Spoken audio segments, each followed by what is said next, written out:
안녕하세요. 자영업 생존연구소입니다. 오늘 제가 분석해볼 자영업 아이템은 많은 분들께서 한 번쯤은 고려해보셨을 아이템인 프랜차이즈 치킨 사업 아이템을 분석해보도록 하겠습니다. 그럼 저번 시간과 유사하게 엑셀 모델링을 활용해서 분석을 해보도록 하겠습니다. 화면 보시면 제가 저번 시간과 유사하게 검은색으로 되어 있는 수치들은 모두 수식이 걸려 있기 때문에 절대 변경을 하시면 안 되고, 다만 이렇게 파란색 수치들은 가정 항목이기 때문에 본인의 환경에 맞춰서 자유롭게 기입을 해주시면 될 것 같습니다. 자, 그러면 제일 먼저 가정 항목 먼저 말씀을 드리도록 하겠습니다. 가정 항목은 크게 두 가지로 나눴고, 일단 메뉴가 있는데, 메뉴는 프랜차이즈이다 보니까 본인이 선택한 프랜차이즈에 따라서 가격이 정해져 있죠. 그래서 이게 프랜차이즈의 큰 장점인 것 같습니다. 메뉴 구성 및 가격을 신경 쓰지 않아도 되니까 이거는 본인께서 고려하고 계신 프랜차이즈의 메뉴들과 가격을 바로 써주시면 될 것 같아요.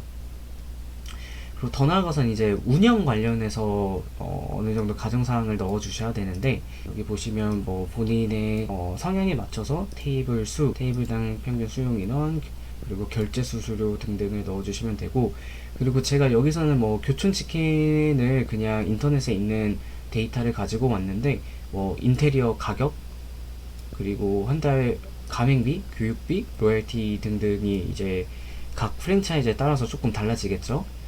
그리고 배달 앱의 수수료, 그리고 라이더 수수료 사장님들마다 다 다를 것 같은데, 이거에 대해서는 제가 조금 나중에 더 부연 설명을 드리도록 하겠습니다.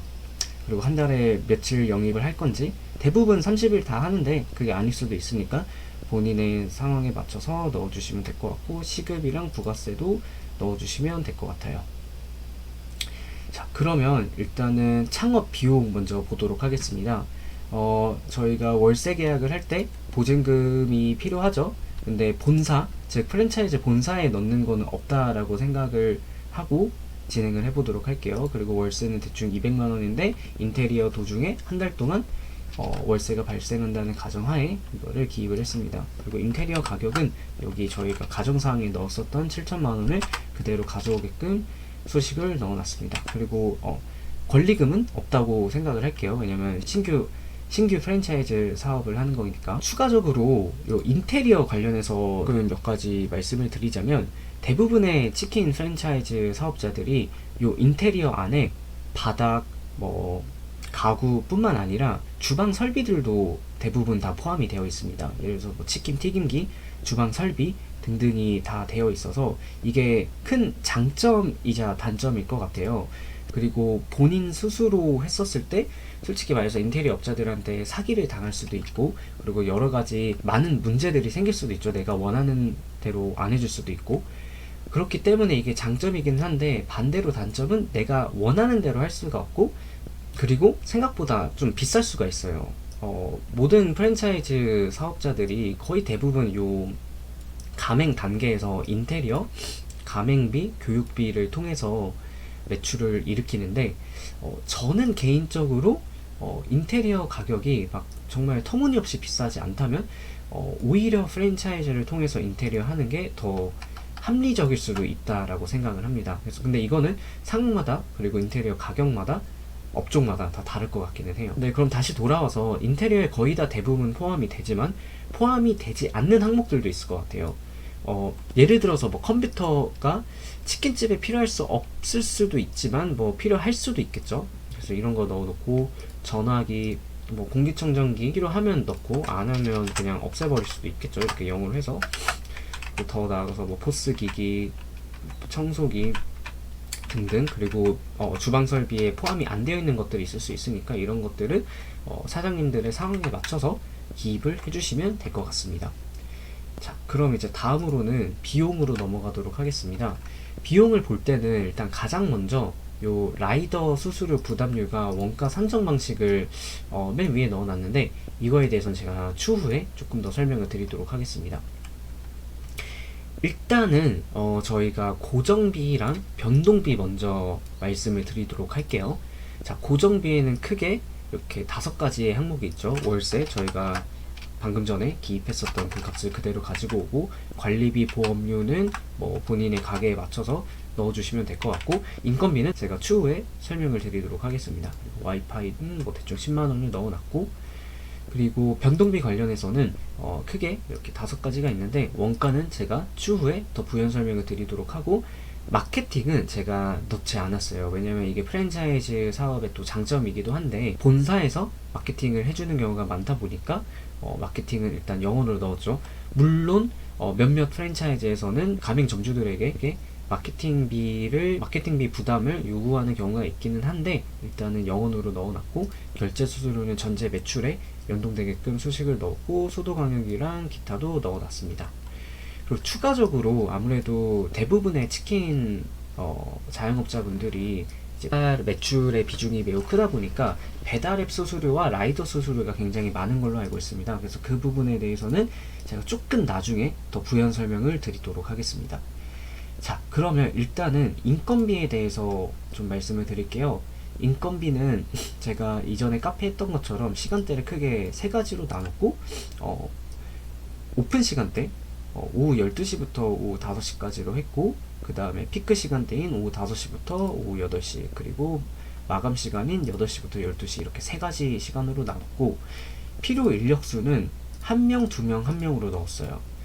그리고 여기에 가정은 사장님이 하루 종일 12시간 동안 오픈부터 마감까지 일을 한다라는 가정이었고, 두 번째 가정은 이 해당 매장은 테이블 수가 3개밖에 되지 않는 거의 대부분을 배달로 운영하는 매장이라는 가정 하에 이렇게 1명, 2명, 1명으로 기입을 했습니다. 1명, 2명, 1명으로 가정을 하고 분석을 해볼게요. 근데 이게 만약 부족할 것 같다, 혹은 내가 좀 출근을 덜 하고 싶다 하면 뭐 이렇게 할 수도 있는 거고, 그거는 본인의 상황에 맞춰서 편하게 바꿔주시면 될 것 같아요. 자, 그럼 여기서 계산된 인건비가 여기 비용에 바로 물리게끔 제가 수식을 넣어놨습니다. 다음은 이제 원가 계산에 대해서 말씀을 드리도록 할게요. 원가 계산은 저희가 예전에 카페 분석에서 했었던 것처럼 치킨 한 마리를 만드는데 필요한 품목들이 뭐가 있고, 그리고 각 품목별로 얼마에 몇 개를 사오고, 한 마리 만들 때 필요한 수량, 그래서 한 마리당 들어가는 비용을 역산을 해서 원가를 구하는 원리라고 생각해 주시면 될 것 같아요. 예시로 제가 가지고 온 거는 간장치킨이고, 그리고 프랜차이즈의 가장 큰 장점이자 단점은 재료를 직접 제공을 해준다라는 거죠. 그 말은 즉, 제가 유통을 신경을 안 써도 돼요. 그냥 본사에 요청을 하면 되는데, 단점으로는 이게 가끔 비쌀 때가 있어요. 프랜차이즈 본사에서 해당 재료들을 납품을 하면서 유통마진을 붙여서 판매를 하기 때문에 좀 비싸게 판매를 하는 경우가 있습니다. 그래서 이런 경우에는 창업 전에 본사와 좀 면밀하게 검토 및 협의를 하고 하는 게 좋지 않을까 싶어요. 그러면 간장치킨을 예시로 제가 좀 보여드리자면, 들어가는 항목으로는 닭 한 마리에 대충 3,500원, 중량은 1kg, 그래서 한 마리 그냥 다 쓰는 거고, 그래서 이런 경우에는 쉽죠. 자, 기름을 대충 10만원에 15리터를 가지고 오고, 한 마리에 250리터를 쓴다 치면 15리터에 대충 한 60마리가 나온다고 가정을 할 수 있을 것 같아요. 그럼 한 마리 만들 때 대충 한 1667원이 들어가고, 비슷한 원리로 튀김가루, 치킨무, 소스, 포장용기, 음료수, 수저 데킴 등을 계산을 해서 가지고 원가가 약 한 8,600원으로 나오는 걸 볼 수 있습니다. 제가 술 같은 경우에는 편의상 제외를 했고요. 왜냐하면 술은 원가율이 굉장히 낮은 항목이에요. 그래서 이거는 사실상 점주님들한테 파는 게 무조건 이득이 되는 물품이기 때문에 분석에는 넣진 않았어요. 그러면 이제 메뉴 가격을 그냥 제가 후라이드랑 양념치킨 다 그냥 비슷하다라고 가정을 하고, 제가 편의상 모든 메뉴를 다 분석을 하지는 않았어요. 근데 모든 메뉴를 다 할 수 없다면 분류별로 가장 비싼 메뉴를 기준으로 하면 좋을 것 같아요. 예를 들어서 치킨 같은 경우에는 간장치킨이 제일 비싸다 하면 그냥 간장치킨 기준으로 하면 되는 거고, 사이드에서는 치즈볼이 가장 비싸다, 원가율이, 그러면 치즈볼 기준으로 잡고, 그 다음에 주류에서는 소주가 제일 비싸다 하면 소주 기준으로 잡고, 그래서 그 원가를 판매가로 나누면 원가율이 나오겠죠. 그리고 이전 시간에 제가 말씀드린 것처럼 비용 오차 범위를 항상 넣어주시면 좋을 것 같아요. 요 비용 오차 범위를 다시 한번 설명을 드리자면, 제가 이렇게 계산을 했었을 때 원가가 8,610원이 나왔지만 실제로 알바 혹은 사장님들께서 치킨을 만드실 때 여기 제가 기입했었던 뭐 튀김가루가 80g보다 더 들어갈 수도 있고 양념소스가 50g보다 더 들어갈 수가 있겠죠. 혹은 아예 주문 실수가 들어가거나 로스가 발생할 요소가 굉장히 많이 있습니다. 그렇기 때문에 이런 비용 오차 범위를 꼭 넣어 두시고 원가를 계산을 하면 좋을 것 같아요. 이제 매출에 대해서 분석을 해보도록 하겠습니다. 우선 두 가지 가정을 할 텐데, 첫 번째로는 주말과 평일 사이에 차이가 없다라고 가정을 하고, 배달 앱을 통한 포장은 수수료가 없다라고 가정을 하고 진행을 하도록 하겠습니다. 인건비에서 나눴던 시간대별로 케이스 시나리오로 나눴습니다. 케이스 시나리오라고 하면 이렇게 케이스 1, 2, 3이 있죠. 그래서 각 케이스별로 잘 됐을 때, 안 됐을 때, 그리고 중간값을 나눠서 어떻게 매출이 변하는지를 좀 다이나믹하게 유동적으로 볼 수 있게끔 분석한 거라고 이해해 주시면 될 것 같아요. 자, 그러면 우선은 요 오픈 시간대 먼저 보도록 하겠습니다. 오후 12시부터 5시 총 300분이죠. 매출은 크게 홀 매출, 배달 매출, 그리고 포장 매출이 있겠죠. 그리고 홀 매출에 요 세 가지 변수, 테이블이 차 있는 비율, 회전수, 그리고 테이블당 주문 금액, 요 세 가지 변수가 홀 매출을 결정하는 변수일 것 같아요. 비슷한 원리로 배달 매출에도 배달 주문 간격, 주문 횟수, 주문당 판매 금액, 요 세 가지가 배달 매출에 영향을 주는 변수들이겠죠. 똑같은 원리로 포장 매출에도 요 세 가지 변수, 포장 주문 간격, 주문 횟수, 주문당 평균 금액이 포장 매출에 영향을 주는 변수들인 것 같습니다. 자, 그러면 보시면 이 숫자들이 또 검은색이잖아요. 검은색이라는 거는 제가 수식을 넣어놨다는 거고, 이 수식은 어디서 가지고 왔냐면 제가 앞서 말씀드린 것처럼 케이스 시나리오를 기반으로 했습니다. 자, 여기 보시면 케이스 1이 가장 안 됐을 때, 케이스 2가 중간값, 케이스 3가 가장 잘 됐을 때라고 치고, 테이블이 차 있는 비율이 오픈 시간대니까 중간값을 40%, 가장 잘 됐을 때 60% 넣었고, 인당 주문당 금액을 2만원, 2만원, 2만 5천원으로 넣었습니다. 배달도 비슷하게 제일 잘 됐을 때는 30분에 한 번씩 주문이 오고, 중간값은 45분에 한 번씩, 가장 안 됐을 때는 1시간에 한 번씩 오는 걸로 기입을 했습니다. 포장도 이렇게 해놨고요. 그래서 보시면 제가 케이스를 이렇게 1, 2, 3으로 했을 때 매출이 변하는 거를 확인을 할 수가 있어요. 비슷한 원리로 피크 시간대와 마감 시간대도 매출을 분석을 해놨고, 추가적으로 이런 종합 분석을 해놨습니다. 그러면 일단은 제가 다 케이스 2, 그러니까 중간값이라고 가정을 했었을 때 보시면 홀 매출이 하루에 14만원, 배달이 73만원, 포장 매출이 35만원으로 하루 총 120만원이고, 판매량, 즉 몇 마리를 팔았냐고 봤었을 때 홀은 7마리, 배달은 36마리, 포장은 17마리로 총 한 61마리를 팔았는데, 저희 항상 이런 분석이 중요한 것 같아요. 내가 객관적으로 봤었을 때 우리 상권에서 61마리를 팔 수 있을지, 그 정도의 손님 및 유동 인구 혹은 주거 인구가 있는지, 더 나아가서는 경쟁사는 또 어떤지를 보면서 이거를 분석을 해볼 필요가 있죠. 더 나아가서는 이렇게 각 시간대별로 12마리, 32마리, 17마리가 있는데 알바 숫자 그리고 일의 난이도에 따라서 가능한 수치인지 볼 필요가 있어요.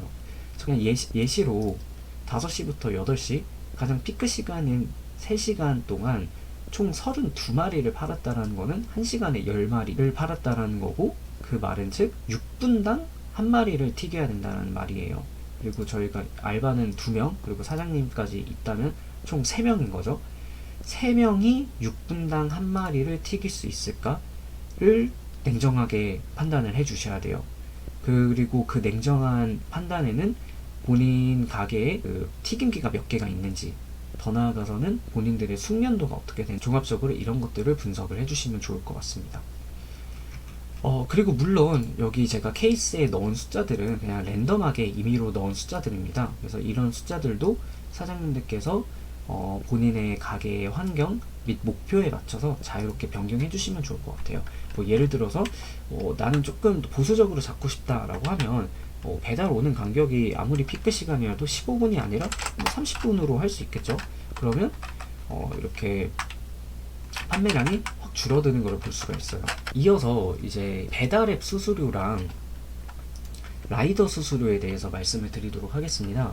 자, 요 배달앱 수수료는 크게 두 가지 변수가 있는데, 첫 번째로는 요 전체 배달 매출이 중요한 변수고, 두 번째로는 배달앱 수수료입니다. 일단은 제가 랜덤하게 10%로 넣었는데 사장님들의 환경에 따라서 이거는 자유롭게 변경을 해주시면 될 것 같아요. 더 나아가서는 라이더 수수료가 있는데, 라이더 수수료 관련해서는 중요한 변수가 크게 세 가지인 것 같아요. 일단 첫 번째로는 배달 건수겠죠? 판매량보다는. 왜냐하면 배달 같은 경우에는 배달 금액보다는 건수로 나가는 경우가 많아서, 그래서 배달 건수 그리고 배달 라이더 수수료가 있겠죠. 일단 제가 랜덤하게 2,500원으로 일단 넣어두긴 했습니다. 그리고 더 나아가서 라이더 수수료 부담률이라는 개념이 있는 것 같아요. 이 수수료 부담률이라고 하면 라이더 수수료를 부담하는 주체가 크게 네 가지가 있는 것 같습니다. 첫 번째로는 배달 앱. 예를 들어서 배달앱 민족에서 그냥 고객분들한테 쿠폰을 뿌리면서 이 수수료를 부담하는 경우도 있고, 두 번째로는 프랜차이즈 본사에서 수수료를 부담하는 경우도 있겠죠. 쿠폰을 뿌리면서.